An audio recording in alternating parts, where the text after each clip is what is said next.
Hey there, today we're going to look at how to use Grammarly 2025 full guide. So let's get started. First, open your web browser and type Grammarly into the search bar.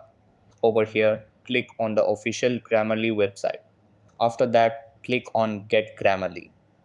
Then, if you don't have an account, sign up by following the prompts.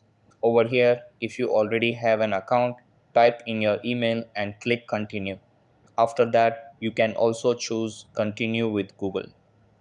Then, once logged in, go to the Apps section. Over here, if you are using Windows, click on Install Grammarly for Windows. After that, follow the installation process.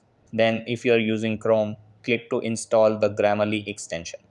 Over here, click on Add to Chrome and then Add extension. After that, ping Grammarly in your extensions for quick access.